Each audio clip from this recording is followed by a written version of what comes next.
ini menjadi seorang entrepreneur muda. Bermodal satu buah mesin jahit dan satu karyawan, kini Nova Aulia telah sukses membangun usaha konveksi yang telah dirintisnya sejak 2016. Melalui desain busana yang ia hasilkan, Nova, begitu sapaan akrabnya, ingin mengenalkan potensi yang ada di Kota Pekalongan dengan cara yang cerdas dan berbeda. Sejak remaja, finalis Duta Wisata Kota Pekalongan ini memang memiliki minat dalam seni merancang busana. Memanfaatkan peralatan ala kadarnya yang ada di rumah, ia gemar membuat rancangan gambar dengan gaya kekinian ala anak muda. Awalnya memang digunakan sendiri, lama-lama banyak orang yang melirik, terus suka, terus order deh, cuan. Tentang pilihannya untuk mendirikan dan fokus 100% ke usaha konveksi adalah sangat-sangat tepat. Secara bisnis konveksi kan usaha yang cenderung gak pernah mati ya, karena kebutuhan sandang manusia akan selalu ada. Yang harus dipikirkan saat hendak membuka usaha ini adalah bagaimana cara bersaing yang sehat dan bagaimana cara untuk terus memunculkan ide-ide kreatif dalam proses pembuatan pakaian. Kita kulik aja yuk perjalanan seorang Nova Aulia dalam merintis dan mengembangkan bisnis konveksinya. Bersama saya Yaya Ahmad, Peluang. Tangkap peluang untuk menghasilkan uang.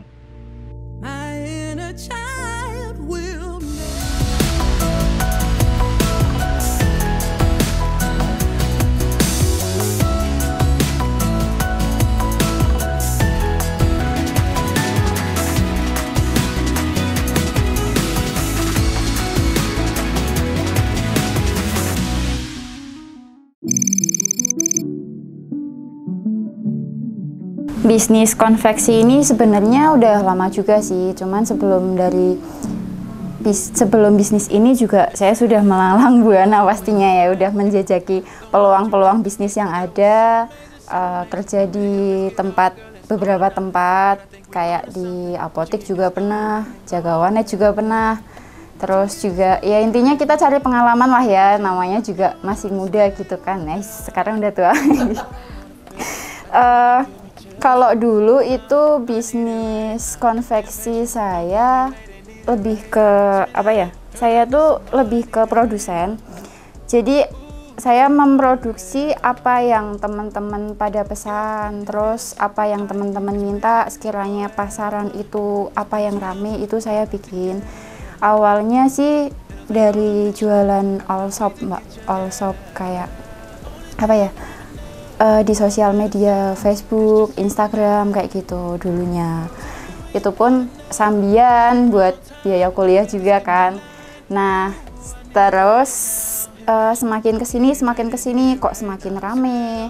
Tadinya walaupun udah all shop juga masih kerja di tempat lain kayak di rumah makan, di kasir, terus di apotek juga pernah. Itu juga udah saya selingi sama all shop juga. Itu kan juga gimana ya, kita kan belajar benar-benar dari nol, benar-benar nggak tahu tadinya dunia produksi, dunia batik, dunia kayak fashion kayak gini nggak tahu lah. Dari itu kan akhirnya semakin kesini semakin tahu ya, bertahap lah ya.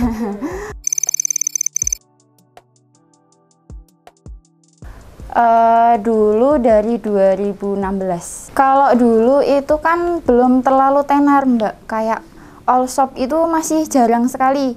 Yang onlinean, yang dijual lewat Facebook, lewat Instagram itu masih jarang, dan itu peluangnya masih besar. Dan apapun yang di-share, apapun yang dijual di Facebook itu gimana ya?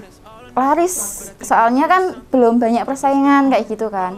Nah, dari itu kok semakin kesini semakin rame, akhirnya ya udah yang lain ditinggal. Dari 2016 yang tadinya kerja di rumah makan juga sebagai kasir, sebagai admin di perusahaannya kayak gitu, tak lepas semua. 2016 ya, berarti ya. Semua dilepas, fokus ke collection. Iya.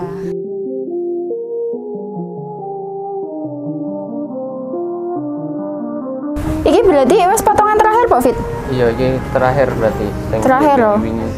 Wingi kan berarti terakhir ada 3.000 year kan ya? Iya. 3.000 year wes nggo dewasa, iki sisane nggo anak. Iya, nggo anak-anak.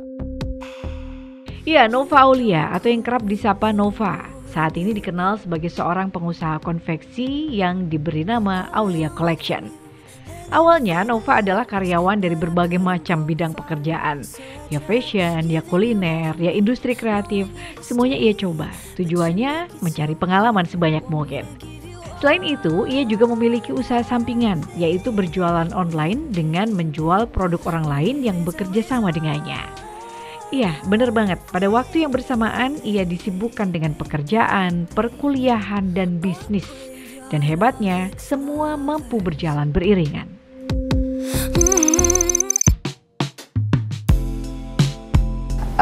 Yang pertama sih karena dari basicnya saya sendiri itu suka merancang baju. Jadi suka kayak khususnya buat tak pakai aku sendiri sih, buat dipakai saya sendiri itu kan suka kalau pas ada event, apa kondangan, apa pas apa gitu kan, pas lebaran gitu suka kayak ngerancang baju gimana sih, model gimana yang masih hits, yang masih apa kayak gitulah. Itu ternyata itu tuh ilmu juga sih. Jadi kan dari itu kita juga bisa tahu, oh pasaran tuh masih rame ini, masih rame ini. Akhirnya kok ternyata cuan kayak gitu. Update terus ya, harus tahu apa yang lagi in ya. Iya banget, iya. Saya modal dari nol. Dari nol, bener-bener dari nol. Itu gimana ya? Ngumpulin dari nol lah, dari nol. Terus sedikit-sedikit ada uang, beliin kain, terus dijahit, dijual. Itu kan jadinya tiap minggu nambah omset, nambah penghasilan. Dikumpulin lagi. Akhirnya ya alhamdulillah bisa jalan, bisa bertahan. Kalau dibilang sukses itu belum ya Mbak, karena ya masih kecil-kecilan lah kalau saya bilang bisnis saya tuh. Cuman ya yang pasti bisa bertahan sampai bertahun-tahun di bisnis ini tuh nggak mudah. Karena kemarin juga kita tahu sendiri ada COVID kan. COVID itu 2 tahun bener-bener trafiknya bener-bener down. Di situ gimana caranya biar kayak saya kan udah terlanjur ada banyak penjahit, sedangkan dari teman-teman, dari relasi kerja saya itu kan permintaan sedikit. Akhirnya kan gimana caranya penjahit itu biar nggak ada kerjaan kayak gitu. Lah itu yang benar-benar bikin pusing sih pas awal-awal COVID. Ya tetap produksi walaupun sedikit, terus juga akhirnya pengurangan karyawan juga. Lah mau gimana lagi kan, udah nggak ada permintaan dari pasar, terus juga COVID-nya juga nggak henti-henti, nggak stop-stop. Lah malah dari COVID itu yang tadinya kayak bakul-bakul yang di luar kota, kayak yang di Bogor, yang di apa kan itu emang udah berhenti setelah COVID. Tapi malah justru setelah adanya COVID itu malah tambah berkembang pesat karena dunia online ternyata lebih ramai daripada yang dunia offline-nya kayak gitu.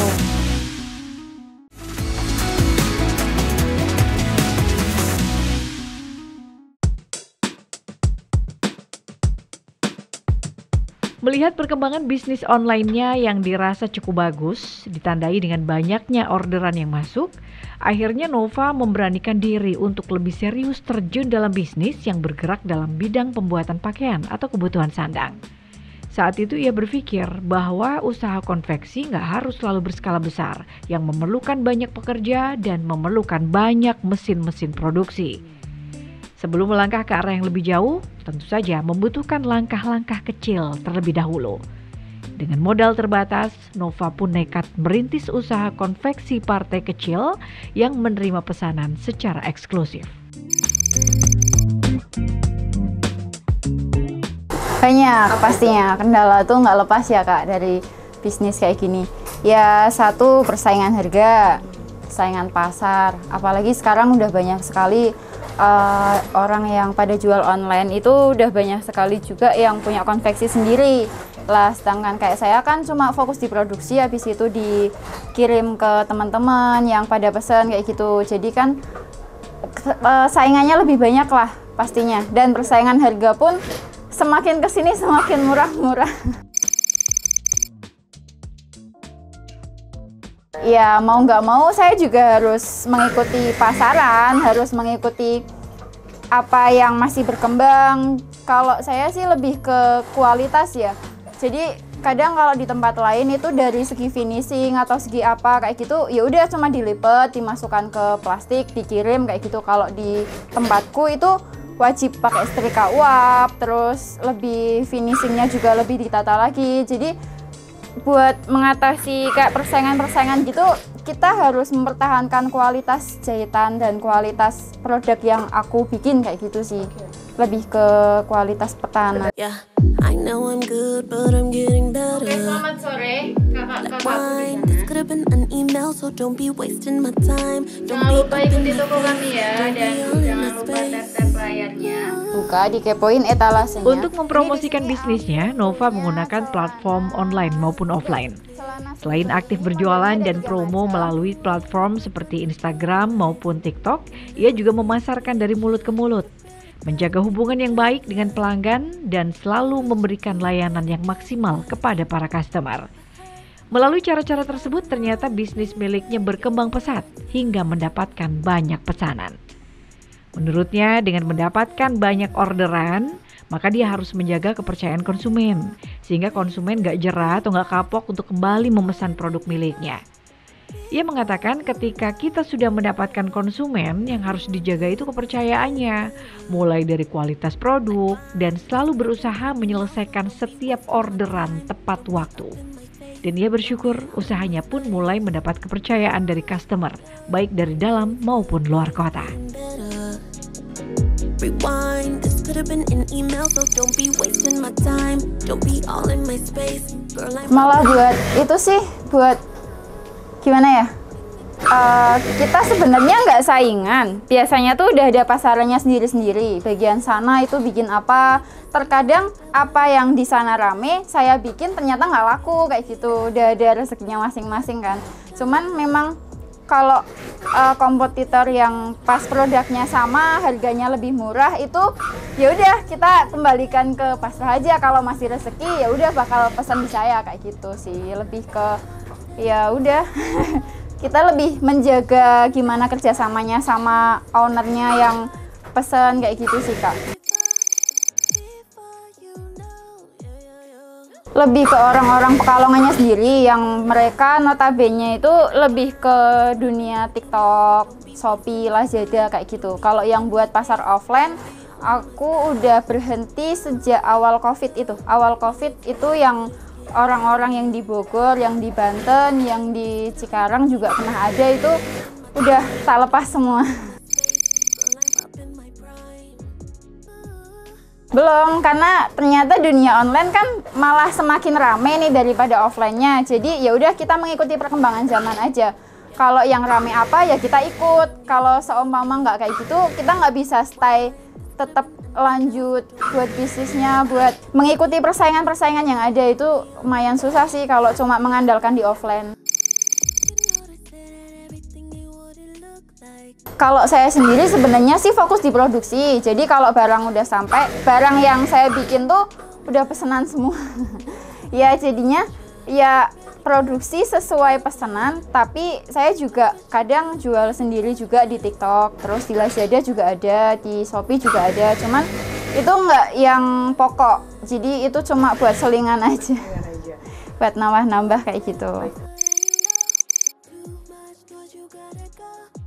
Jadi nanti biasanya ketemu, terus kita obrolin dulu buat kerjasamanya itu seperti apa kain dari saya semua. Jadi kalau kain dari saya semua, ya udah mutlak berarti saya ngasih harga ke sana udah bentuk baju, itu harga bajunya sekian kayak gitu. Sana mampu nggak? Maksudnya sana setuju nggak dengan harga sekian kayak gitu. Kadang ada yang cuma kerjasama nanti kain dari saya kayak gitu, tinggal nanti jahitan, finishing ini sama dibikinin model, dirancangin desain kayak gitu. Jatuhnya berapa kayak gitu. Yang pasti komunikasi dulu sih sebelum mau mulai kerjasama kayak gitu. Kalau dari saya sih yang penting gimana ya, kepercayaan dan kualitasnya aja sih. Kalau kepercayaan itu susah-susah gampang.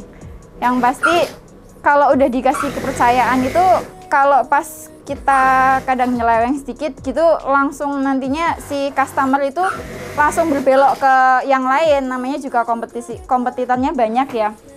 Kadang kalau saya sih gini, kalau satu model misal di konsumen ini ada yang minta model ini, minta dirancangin misal dress yang kombinasi ini, ya udah kalau itu udah produknya sana, saya nggak bikin buat orang lain kayak gitu. Jadi cuman produk itu punya sana aja kayak gitu. Sering, soalnya kan gini, kalau saya kan kadang ada yang bentuk partai gitu kan. Kayak kemarin itu ada pesanan dari Bupati Banyumas itu sampai 5.000 baju harus jadi dalam 2 bulan. Kalau saya cuma dengan tim saya, yang pekerja saya yang di sini apa yang di luar kayak gitu, nggak bakal selesai. Jadinya nanti apalagi kan kalau kita masuk ke dunia pemerintahan itu kan ada jeda waktunya. Biasanya dikasih waktu, rentang waktu 2 bulan harus selesai. Kalau nggak selesai nanti MOU udah nggak berlaku kayak gitu kan. Nah itu harus kerjasama sama kompetitor yang lain. Misal yang tadinya jadi saingan, yaudah yuk ayo digarapin bareng kayak gitu. Iya, yang penting kita masih sama-sama dapat, kita juga sama-sama lancar gitu sih.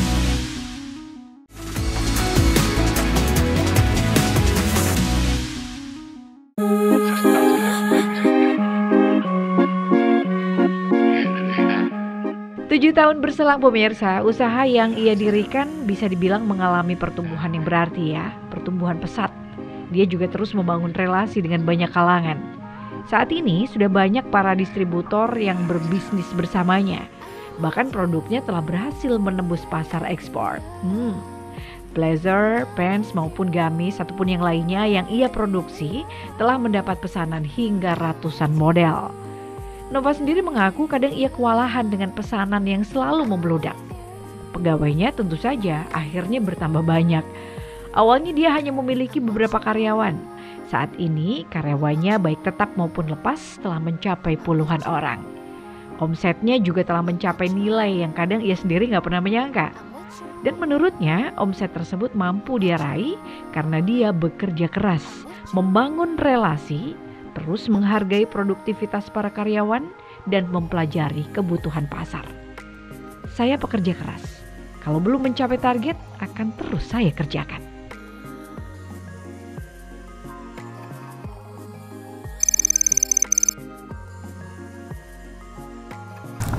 Kalau sistem manajemen sih lebih ke kekeluargaan ya Mbak. Soalnya kan kadang karyawan itu ada yang kalau dikerasi mental, ada yang langsung bosnya galak gitu kan. Kalau saya sih lebih ke kekeluargaan. Yang penting kita percaya aja, kayak sistem minta gaji terus apa gitu pun saya udah pasrahin aja ke penjahitnya, dia nggarap berapa, satu hari berapa, udah tak kasih kertas satu-satu, terus nanti tiap Kamis tinggal totalan kayak gitu. Jadi saya nggak menerapkan tak pantau 24 jam kayak gitu, enggak. Jadi lebih ke sistem kepercayaan aja kayak gitu.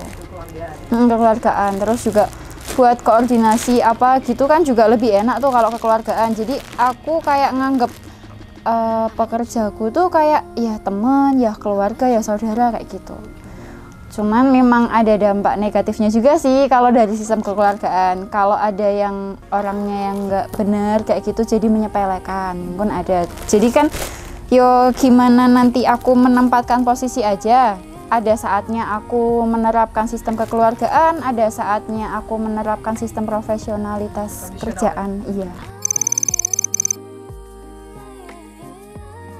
Kalau motivasi sendiri sih karena memang lah itu ya tadi basicnya aku tuh suka ngarang-ngarang kayak desain-desain baju, desain-desain itu. Jadi memang semuanya itu kalau dari dirinya sendiri ada minat ke situ bakalan yang dilanjutin yang itu. Tapi kalau kita kerja yang nggak sesuai sama basic apa sama keinginan dari kitanya sendiri, kayaknya susah buat langgeng kayak gitu. Kalau yang ini kan memang basicnya saya di sini. Terus juga kalau setiap tahun itu kan di dinas pariwisata dinas Pekalongan itu kan ada lomba, kadang di Dekranasda, kadang di apa itu kan ada lomba kayak rancang busana. Jadi kita para desainer itu membuat suatu pola rancangan, terus digambar, dari gambar nanti diwujudkan ke baju kayak gitu, terus habis itu dilombain, kalau yang menang itu di fashion show-in lah. Itu juga aku juga suka kayak gitu. Jadi satu itu bisa buat motivasi, bisa buat mengeksplor, oh ternyata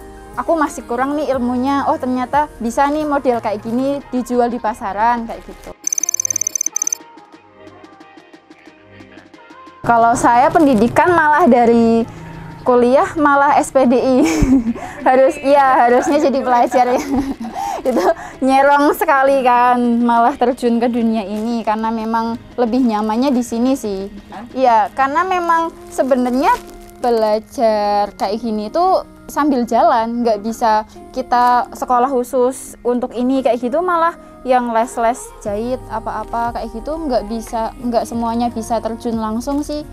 Kalau aku bilang sih lebih ke karena satu terbiasa, terus dari waktu ke waktu tetap jam terbang lah ya, jam terbangnya udah berapa tahun kayak gitu, jadi paham lah kalau seumpama kadang pas model buat baju-baju lebaran sepi, berarti kita beralih ke model yang buat Natal kayak gitu. Biasanya 1 tahun tuh dibagi 2, 6 bulan itu buat persiapan Natal, baju-baju dress-dress pendek, terus 6 bulannya lagi buat persiapan Lebaran, baju-baju muslimah kayak gitu. Untuk melihat kebutuhan pasar ya? Iya. Tadinya sih ada, tadinya tuh fokus di burkat. Jadi yang bahan-bahan tile burkat itu terus dikasih payet, itu dari dulu mulai itunya bikin seperti itu, baju-baju kayak kebaya buat fokus ke kondangan. Tapi kan ternyata semakin kesini, apalagi pas ada COVID, itu kan satu nggak boleh ada kondangan besar-besaran, nggak boleh ada event yang kayak gitu kan, keramaian kayak gitu nggak boleh. Akhirnya kan pesanan baju-baju kayak buat event-event kayak gitu menurun drastis. Nah itu akhirnya berbaliklah ke model-model yang daily, yang kayak celana, terus kayak baju-baju lain yang lebih simple kayak gitu. Kita mengikuti pasar aja lah.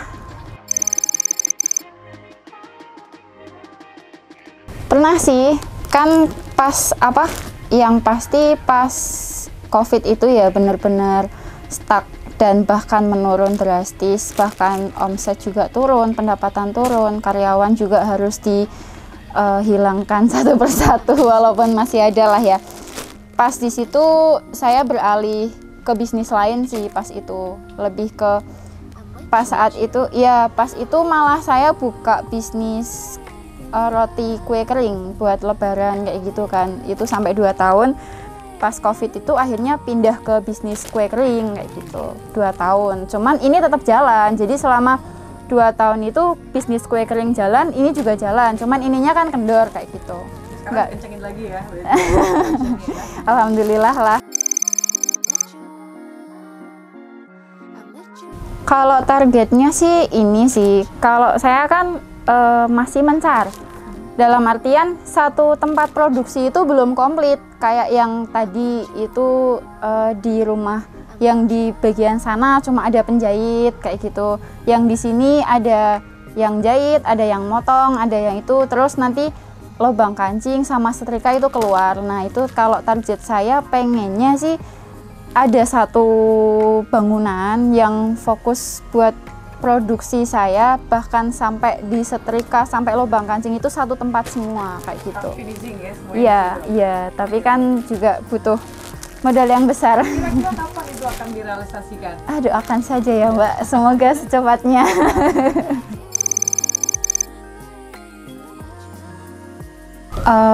Jangan takut buat gagal aja, dan jangan takut buat mencoba, karena semuanya itu kalau nggak dicoba kita nggak bakalan tahu kita tuh kemampuannya sampai mana. Tapi kalau kita udah nyoba, oh kalau kita mampu ya udah lanjut, kalau kita nggak mampu ya udah kita masih mampunya segini, kita segini dulu aja. Tapi kalau kita udah berani mencoba, kita ada mental buat ke situ, ya udah semuanya tuh bakal mengalir nantinya, bakalan yang tadinya nggak bisa, akhirnya dari perjalannya waktu itu nanti bisa sendiri. Yang penting bisa dia tuh ada mental mau mencoba dan jangan takut gagal, gitu aja sih. Kalau gagal sih udah biasa ya, kadang gagal, tapi kita harus ya udah semangat lagi, kita bangkit lagi, kita apa sih kemarin karena gagal tuh karena apa, kita perbaiki lagi kayak gitu. Yang pasti konsisten juga sih, yang pasti harus konsisten, harus tetap semangat lah walaupun kadang cuannya sedikit, kadang banyak, seperti itu. Tips bisnisnya adalah kejujuran dan fokus.